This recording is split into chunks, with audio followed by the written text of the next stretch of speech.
This is breaking news from the Las Vegas Review-Journal, sponsored by Michael Gaughan's South Point Hotel, Casino, and Spa.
Spend a little more time, but now I just superset everything.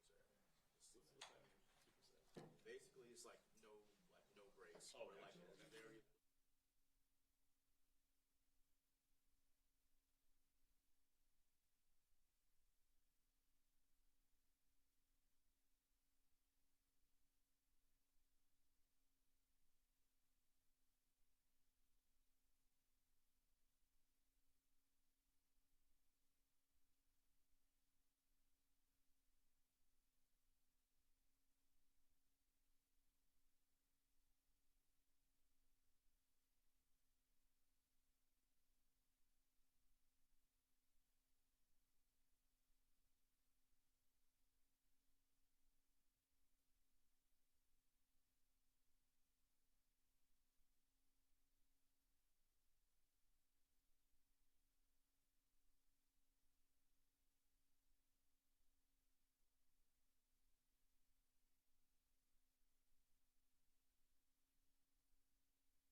All right, we'll get going here. If you guys wouldn't mind announcing the name before the question, okay? So the name to a face.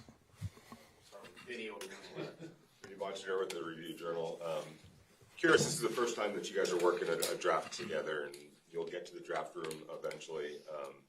What's the process of building a consensus on the decisions that you guys are going to ultimately make? And you know, everyone wants to know if there is a tie or if there isn't a consensus, who has ultimate deciding-making powers? What I would say about that is we're gonna work it out. Yeah. That's all you need to know. We're gonna work it out. We're dedicated to doing that, and we will have it will be consensus on everything we do. And well, and the guys that we don't have a consensus on, we probably won't take. It's been my experience too. So they're probably not right for the Raiders and for us. To your other question, though, I mean, it's been an awesome experience so far. Lots of great communication, thoughts, sharing ideas, different perspectives. I pride myself in being an open-minded person. I've gotten to know Coach really well. He's certainly an open-minded person, and you know, there's no personal feelings in this or anything like that. We both have our thoughts and our experiences, but I think the cool thing is that we share a lot of things in common about what we're looking for in players and who we want to add to this organization, which has made us a pretty good team so far. I know this is a voluntary portion of off-season workouts, but Colton Miller hasn't reported yet, and it's reported that he's seeking the new contract. Is there any interest from you guys in terms of starting negotiations, or are you kind of holding off on that stuff for now? I was just going to give you our answer, and it's going to be this going forward. We're not going to discuss contracts publicly, and this is certainly a voluntary part of the off-season program. So, you know, guys are free to come and go as they please.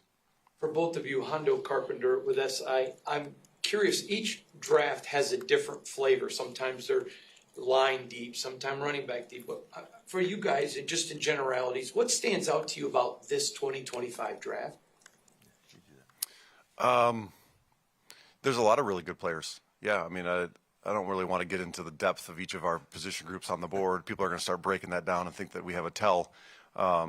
I think, we just came from the draft room actually, and the way that it looks right now, we're excited about the players at a lot of different positions. And I think the cool thing is they match up with some of where Coach and I think that this team can get better. And that makes us feel good because it feels like we can get good players across the board that are going to help our team this year and then years to come as well. Kevin Bollinger, Fox 5.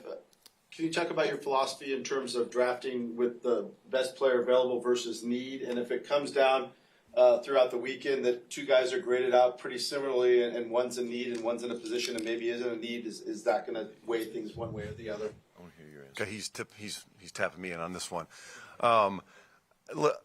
This is the age-old question, right? Are we doing need or are we doing best player available? And my answer would be that it's a combination of both. Yes.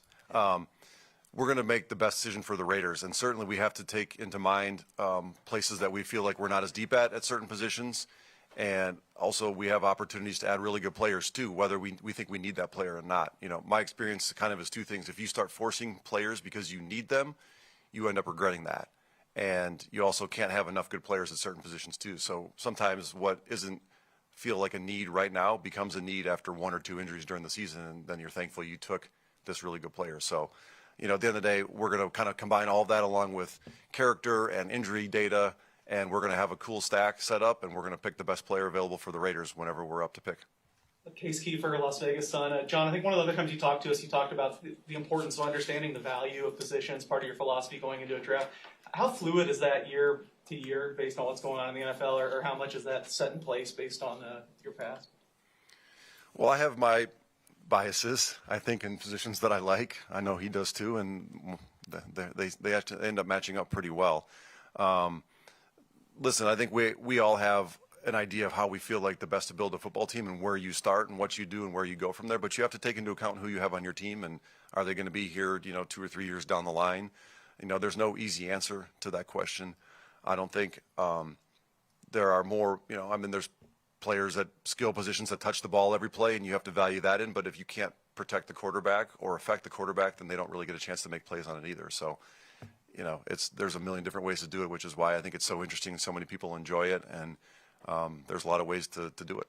Yeah, we certainly want to be subjective and weigh it all the way to the end in the moment that we have to make our pick, and use all of the thoughts. We're trying to incorporate all of the wisdom we can muster, from all of our peeps that are working with us. We got a ton of information coming in and experience and all of that. So I don't know that we would ever say, it's all this, it's all that at any time. We want to be wide open as much as possible and make great decisions. Alex Eshelman with KTMB Channel 13. What's the biggest commonality that you both share in terms of your approach to the draft every year? We love the Raiders. Yeah, we love the Raiders. What I'm seeing from John is really his depth of commitment to the people that we choose, and the makeup of the person, and the character, and certainly the competitiveness of the guys, the hunger that they bring. That's something that we both cherish, and so we come from a real connected spot in that regard. So in every choice that we make, every decision we're talking about, it always comes up. What kind of guy is this guy? What can we expect? How could he complement our mentality? Right now, we're building this team, and so much of that comes from the character and the attitude and the makeup of the people. And so as we draft all the way throughout the rounds, that's going to be a huge factor in all of our decisions. And we're really connected in our thinking in that regard. So I know we both feel very comfortable about going into this because we know we have that kind of baseline that we're starting from. So I would just add to that too, just the competitiveness. That's the person. But when I think about the kind of player that we need to bring into this program to give to the coaches, and what I've seen from Coach and his staff already, there needs to be a passion and a competitive drive that is going to be paramount to people's success in this. And if they don't have it, then they won't last year very long, in my opinion, from what I've seen and what I know. And we have to demand that, because otherwise we're not doing our jobs as scouts and as a personnel department very well, because we're setting them up for failure. Because I don't think it's fair to ask Coach and all his staff to try to pull the competitiveness out of them every day. The players have to be willing to give it, and then it can be, exponentially grown over time. The Las Vegas Review Journal. I just want to follow up on that. John, Ashton Genty actually said in an interview the other day that he thought you guys were looking at character more than maybe even other teams were, and that you guys valued that. I guess, is that maybe the art of scouting now, where everybody knows the same numbers, everybody has all the same information on guys, everybody has the same tape, but that's the art of maybe learning a guy? I think there is an instinct and a nuance to it for sure, and every year I go, through another draft process between the combine interviews and the player interviews and the top 30s and all of that. I feel more convicted and confident in knowing who that person is sitting across from me, even if it's only a 15 or 20-minute meeting. And again, I've talked about it before in Tampa, where I felt like we got really good was we matched the quality tape up with the quality person.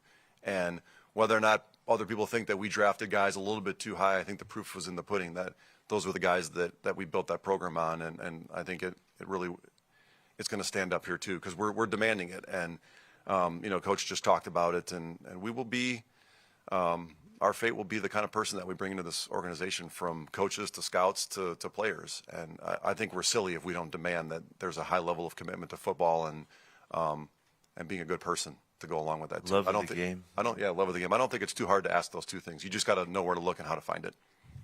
Levi Edwards, Las Vegas Raiders. On the back end of that question, Ash and Jenny, a couple of prospects were talking about their top 30 visits and kind of the things that you did outside of the building in terms of kind of gauging, doing top golf and things like that. Do you think things like that are important to kind of also gauge someone's personality of who you're drafting, but also gauge their competitive spirit?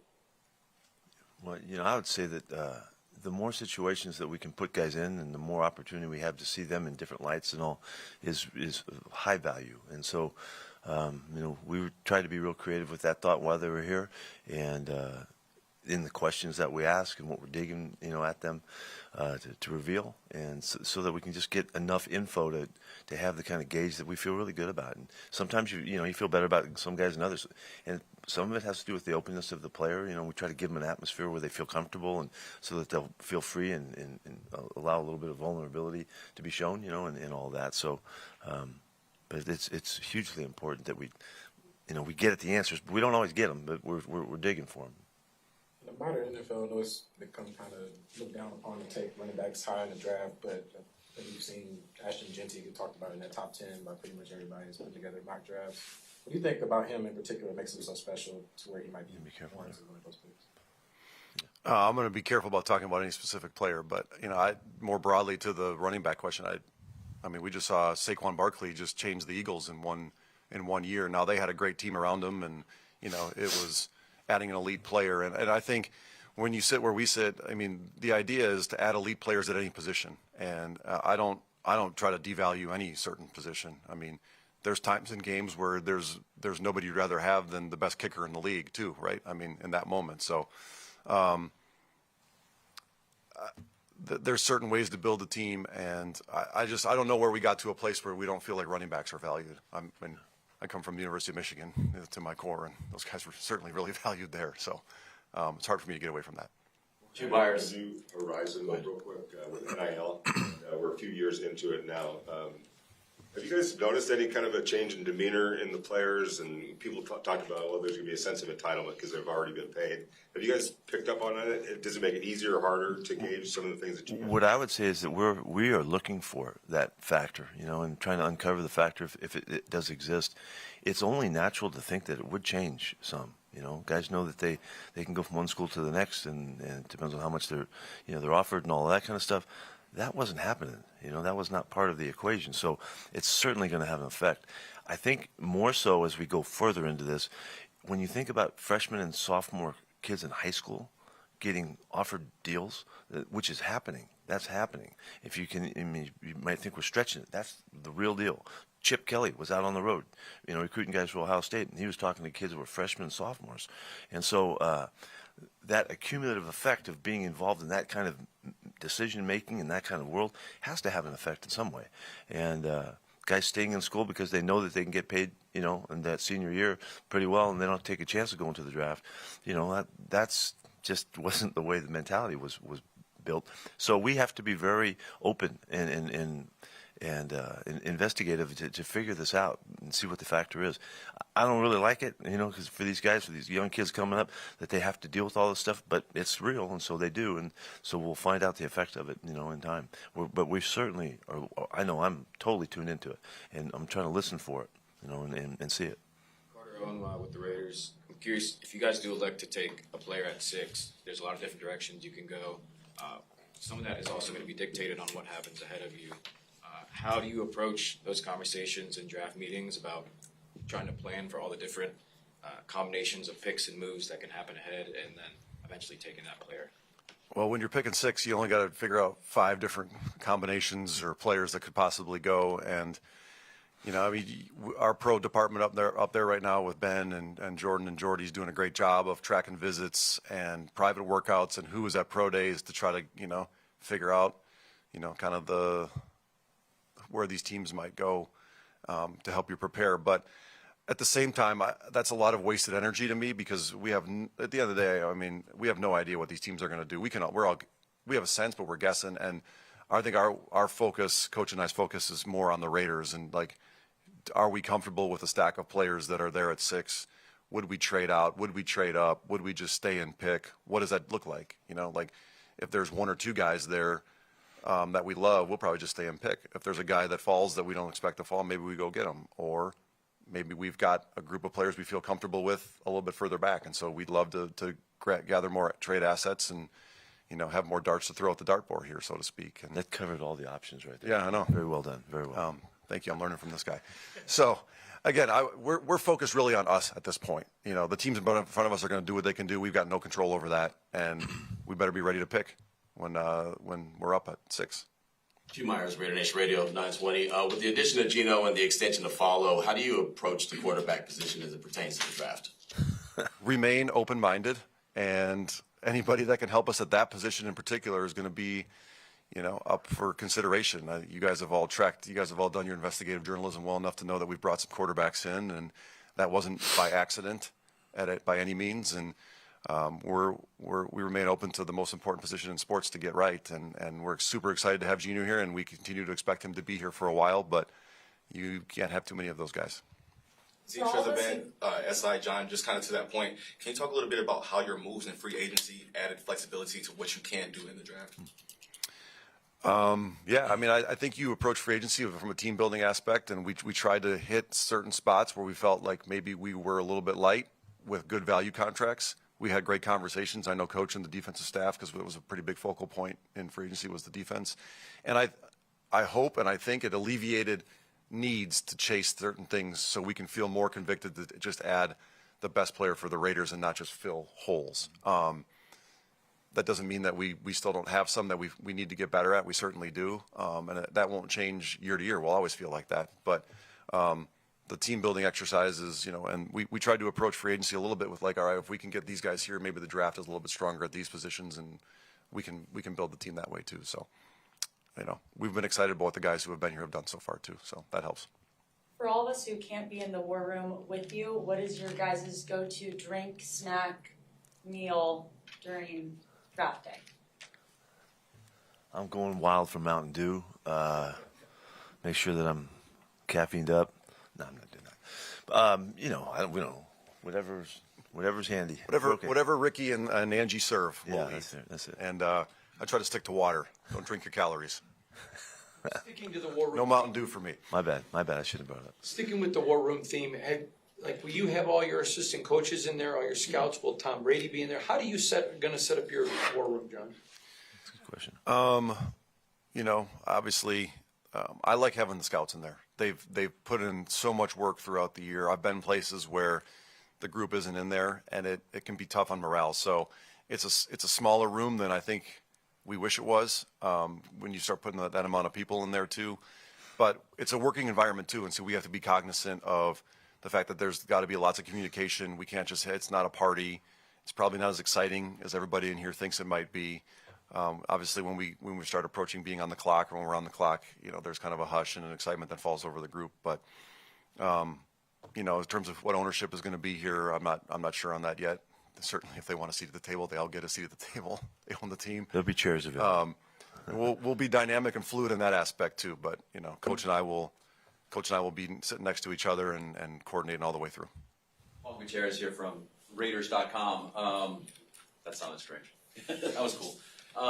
John, after decades of paying dues, and now you're sitting in the driver's seat. How Just 2 decades. Yeah, okay, 2 decades. Made that sound like I was like 50 years into a career. God, wouldn't that be horrible if you're 50? Jeez. You're in the seat. Always bringing up age. How excited are you to be there? And Pete, what vibes is he putting off?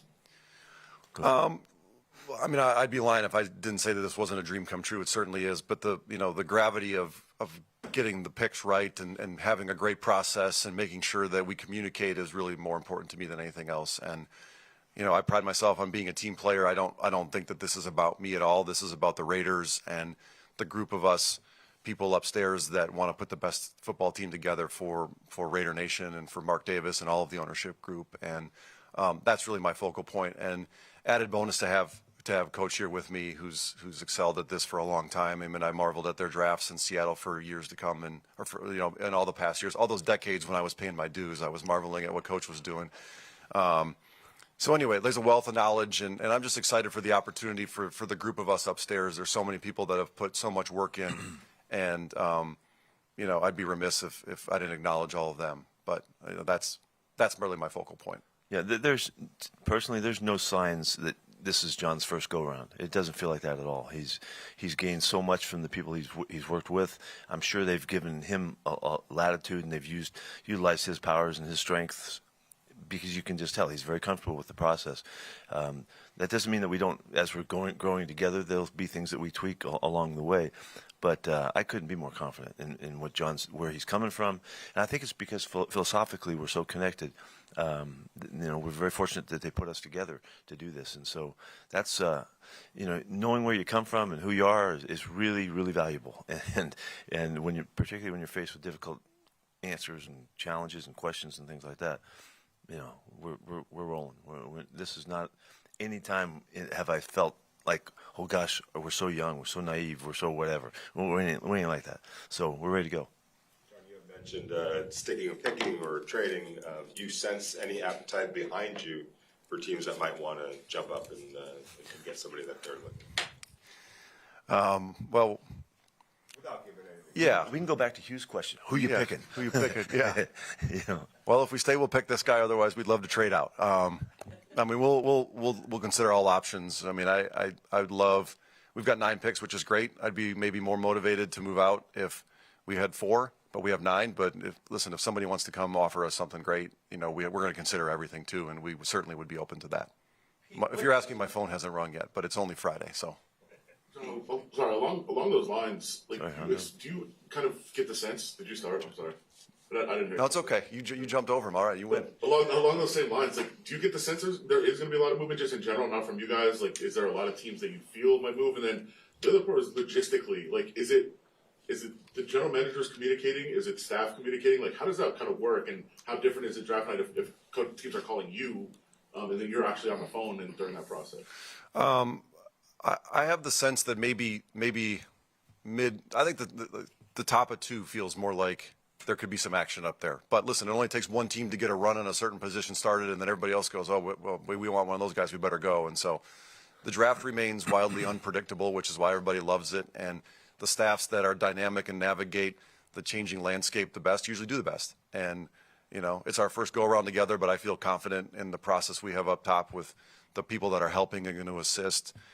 We've got a lot of people that are they know what to do, they know what's expected of them, they know how to communicate the trade chart value, the real-time value of trades. Is this a buyer's market, is it a seller's market? I mean, we're going to get this process more ironed out as we go forward. But, we had a trade meeting this morning that Coach and I were a part of, and it was really cool the different technologies they have and the thought processes that go into it. And I've tried to steer as many of the trade calls to other people so I can sit there and think and communicate with him. But if your phone rings and somebody wants the pick or wants to move out, be ready to call. So we'll just take it all as it comes.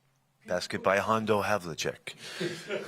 With your less than John's decades, I'm just curious, what is the biggest lesson you've learned, or maybe thing about the draft that maybe you've changed your opinion on?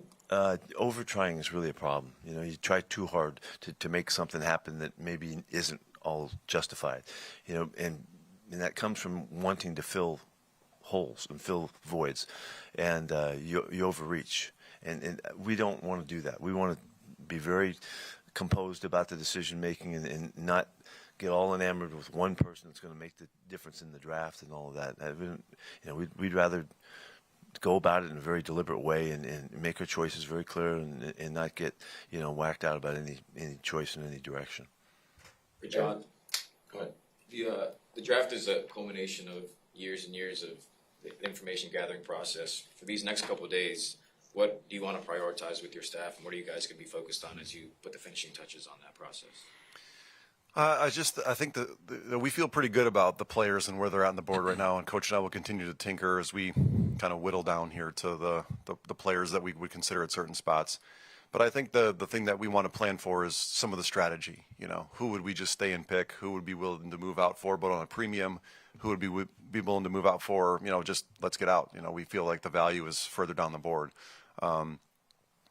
You can't predict all those different things, but I think if you've got kind of a set idea of how you want to do it, then you usually eliminate some mistakes and you can kind of capitalize on some advantage or some potential quality moves there. I always think back to the trade when we traded out of 7 to 12 with the Bills, and I love the strategy of it. We had Vita Vea. We were going to pick Vita Vea at 7, and we had ironed everything out in advance. Turns out we should have stuck and probably picked Josh Allen, but we ended up with Brady, so it worked out okay. But we ended up vetting the whole thing out ahead of time and realizing, like, if it was Vita, we would trade, but we would demand a premium, and it was probably a team coming for a quarterback, right? We had talked through all the scenarios, and so we moved from 7 to 12 and got 2 second-round picks that turned into MJ Stewart and Carlton Davis, who ended up being a great player for us. So that strategy is, I think, what we want to work on, and as long as Coach and I are like in lockstep with, like, hey, it doesn't matter who calls, we're picking.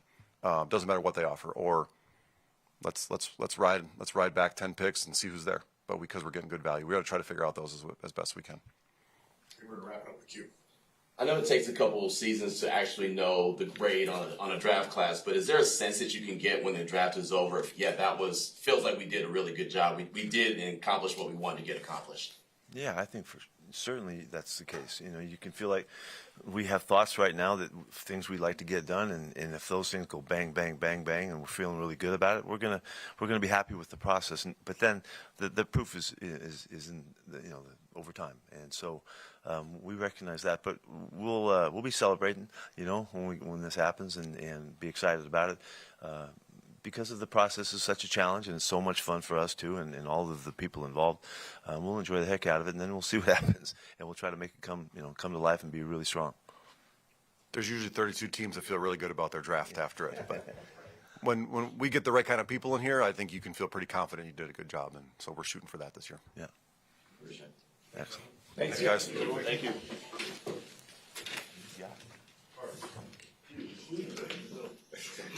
You've been watching Breaking News from Las Vegas Review-Journal, sponsored by Michael Gaughan's South Point Hotel,